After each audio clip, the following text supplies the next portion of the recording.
Assalamualaikum warahmatullahi wabarakatuh. Perkenalkan, nama saya Fahri Sultan Putri dari semester 4 tahun perawatan.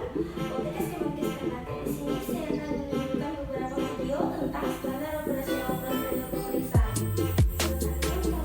Prosedur pemeriksaan pasien pada anak dengan gangguan kebutuhan oksigenasi. SOP perekaman EKG. Yang pertama, pengertian EKG adalah pemeriksaan untuk mengukur dan merekam aktivitas jantung. Tujuannya untuk memeriksa kondisi jantung dan menilai efektivitas pengobatan penyakit jantung. Untuk tindakan prosedur pemeriksaannya, masuk pada tahap kerja, mengoleskan jeli. Masuk pada tahap kerja, menyiapkan dan mendekatkan alat pada pasien, kemudian melonggarkan atau melepaskan pakaian bagian atas klien, kemudian mengoleskan jeli pada elektrode, kemudian pasang elektrode pada ekstremitas atas dan bawah untuk merekam ekstremitas LED. Yang merah pada ekstremitas kanan atas, yang kuning pada ekstremitas kiri atas, yang hitam pada ekstremitas kanan bawah, dan yang hijau pada ekstremitas kiri bawah. Pemeriksaan elektroda parakardial untuk merekam parakardial lead.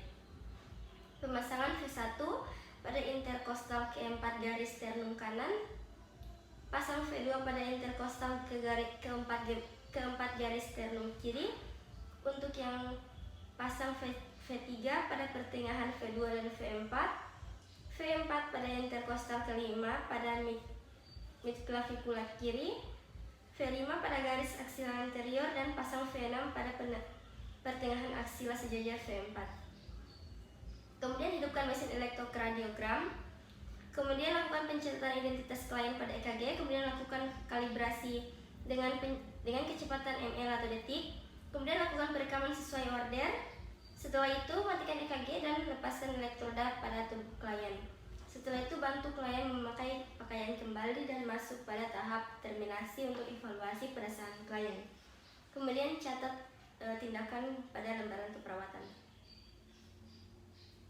Kemudian pengambilan sputum, spesimen darah, vena, dan arteri. Sputum sering digunakan untuk membedakan diagnosa bakteri, jamur, dan non-bakteri pada traktus respiratorius bawah. Masuk pada prosedur. Gunakan sarung tangan selama prosedur dan saat membawa spesimen darah. Kemudian klien dianjurkan mengambil nafas dalam dan kemudian batuk efektif untuk mendapatkan spesimen minimal 1 sendok sputum yang diperlukan. Kemudian cara lain untuk mengambil sputum dari suction, aspirasi translateral, fisioterapi bronkoskopi, dan gastrik lavanya. Selanjutnya sputum berbagai sampel dikirim ke lab. Lab menentukan kecocokan spesimen darah dengan kultur dengan memberikan zat warna gram atau gram stain dan mengevaluasinya secara miokopik, dan sputum yang terkontaminasi dengan seker dari saluran pernapasan atas dapat ditemukan banyak sel-sel epitel. Kemudian pengambilan spesimen darah, vena, dan arteri. Teknik pengambilan spesimen darah tergantung pada kebutuhan, apakah dibutuhkan darah kapiler, arteri, atau vena dengan jumlah yang diperlukan. Untuk alat dan bahan, ada kapal swab atau alkohol, ada tourniquet, ada kaca steril, ada sprit steril sesuai dengan ukuran yang diinginkan. Kemudian ada wadah untuk spesimen, kemudian ada heparin dengan perbandingan 1:1000, kemudian ada label spesimen, kemudian ada sarung tangan, pengalas, bengkok, plester, dan gunting. Untuk prosedurnya, yang pertama tahap preinteraksi, kemudian tahap orientasi.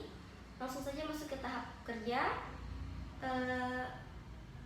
Minta pasien untuk mengepalkan tangannya, pasang tourniquet kira-kira 10 cm di atas lipatan siku. Kemudian pilih bagian vena mediana subiti atau cephalica. Kemudian lakukan perabaan atau palpasi untuk memastikan posisi vena. Vena teraba seperti sebuah pipa kecil, elastis, dan memiliki dinding tebal. Kemudian jika vena tidak teraba, lakukan pengurutan dari arah pergelangan di siku atau kompres hangat selama 5 menit pada daerah lengan. Kemudian bersihkan kulit pada bagian yang akan diambil dengan kapas alkohol atau alkohol swab, dan biarkan kering dan catat dengan catatan kulit yang sudah dibersihkan jangan dipegang lagi. Kemudian tusuk bagian vena dengan posisi lubang jarum menghadap ke atas. Jika jarum telah masuk ke vena, akan terlihat darah masuk ke dalam semprit atau flash. Usahakan sekali tusuk vena lalu tourniquet dilepas. Setelah volume darah dianggap cukup, minta pasien membuka kepal tangannya.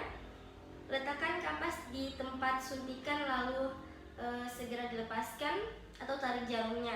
Tekan kapas beberapa menit lalu diplester selama kurang lebih 15 menit. Setelah itu mendokumentasi, mencatat tanggal dan waktu pelaksanaan tindakan, kemudian mengobservasi klien selama dan setelah tindakan. Setelah itu prosedur menyiapkan pasien untuk pemeriksaan EKG. Setiap jenis EKG memiliki tahapan teknik prosedur yang berbeda-beda. Yang pertama, transtorak ekokardiogram atau TTE. Pasien akan diminta untuk berbaring di tempat tidur dengan melepas atau membuka baju sehingga elektroda dapat dipasang di beberapa titik dada. Dokter jantung akan melepaskan gel pelumas di sekeliling dada dan menggerakkan probe yang tersambung ke monitor. Pasien mungkin akan mendengar suara berdesir saat pemindahan berlangsung. Hal ini normal karena terjadi probe sedang menangkap suara aliran darah. Kemudian pada pasien dapat diminta untuk menarik napas dalam dan menahan napas, atau berbalik arah kiri sambil dokter menekan probe pada daerah dada. Untuk menangkap gambar secara jelas, hal ini dapat menimbulkan rasa tidak nyaman dan sementara waktu. Untuk yang kedua ada transesophageal ekokardiogram atau TEE. Setelah pasien berbaring dan diberikan suntikan obat penenang serta semprotan bius lokal, dokter akan memasukkan cairan endoskopi melalui mulut lalu didorong ke arah kerongkongan. Setelah mendapat posisi yang tepat, dokter akan merekam gambar jantung termasuk katup jantung secara lebih rinci melalui teknologi gelombang suara. Kemudian ada stres ekokardiogram. Dokter akan melakukan TTE pada awalnya, kemudian pasien diminta beraktivitas baik menggunakan treadmill atau sepeda statis yang sudah disediakan selama 6-10 menit atau sesuai kondisi. Kemudian ada USG intravaskular. Setelah pasien berbaring di tempat tidur, dokter akan memasang elektroda di dada pasien. Selanjutnya dokter akan menyuntikkan obat bius pada satu sisi selangkangan pasien dengan menyumbat sayaran kecil pada obat tersebut. Pasien diharuskan untuk berbaring selama 3-6 jam. Jika diperlukan, pasien mungkin harus menjalani rawat inap. Kemudian masuk pada ekokardiografi atau janin. Ekokardiografi janin dapat dilakukan pada bagian perut atau vagina. Kemudian setelah ekokardiografi, pasien umumnya diperbolehkan untuk pulang dan beraktivitas seperti biasa sesudah ekokardiografi. Namun yang ada diberikan suntikan obat penenang, pasien tidak diperbolehkan untuk mengendarai kendaraan, mengoperasikan alat berat atau mengonsumsi alkohol selama 24 jam. Pasien disarankan untuk menghubungi keluarga atau kerabat guna menemani dan mengantar pulang, sementara pasien yang perlu menjalani rawat inap, pasien akan diantar kembali ke kamar perawatan.